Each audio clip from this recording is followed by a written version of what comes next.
Hello, c'est Siam de Dacodoc Service. Je me permets aujourd'hui de vous faire cette vidéo, c'est concernant un sujet bien précis, c'est comment correspondre avec une administration, quelle qu'elle soit. Il est important de savoir communiquer, surtout à l'écrit. Alors je vous donne les 5 points que j'utilise le plus régulièrement pour m'assurer que l'administration en face me répondra. Bien évidemment, essayez de les appliquer, sinon vous avez des modèles sur le site www.dacodoc-service.com. Alors, pour vous donner une petite idée, déjà le premier point qui est important, c'est d'être concis et clair. Votre situation concerne un problème, un fait, une situation, quelque chose de bien précis. Restez sur ce sujet-là. Il n'est pas nécessaire de refaire l'historique complet de la situation. Ensuite, deuxième point, et le plus important, maîtrisez vos sentiments. Il est extrêmement difficile de maîtriser ses sentiments lorsqu'il s'agit de soi. Prenez du recul, faites-vous relire par un ami. Essayez de vous mettre à la place de la personne qui est en face de vous. Si elle reçoit un courrier qui est agressif, elle n'aura pas envie de vous répondre rapidement et de traiter votre demande. Mais si vous êtes courtois, avec des formules simples, comptant sur votre bienveillance ou autre, ça vous donnera quelques chances supplémentaires. Ensuite, soignez votre orthographe.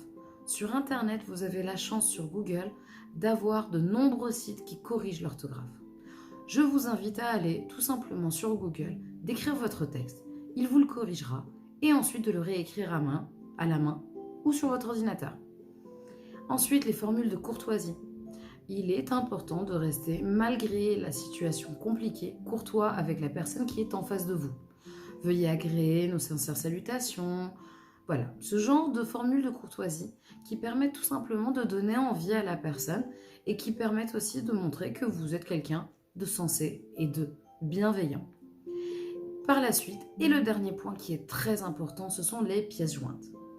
Listez-les, soit à la fin de votre lettre, soit lorsque vous mettez directement objet et en dessous de votre objet, de bien préciser les pièces jointes que vous mettez dedans.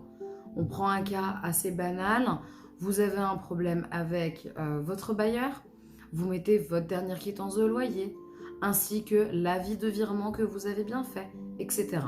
Vous mettez la copie de ces documents-là en papier et vous les listez aussi dans les pièces jointes. Ça permettra à la personne d'avoir une visibilité plus claire des documents que vous envoyez et du courrier. Ça sera plus rapide à lire, plus facile à traiter et vous aurez une réponse qui sera plus rapide. Vous pouvez trouver des modèles de lettres sur www.dacodoc-service.com, mais vous trouverez tout en lien en bas. Je vous dis à bientôt et bon courage à tous!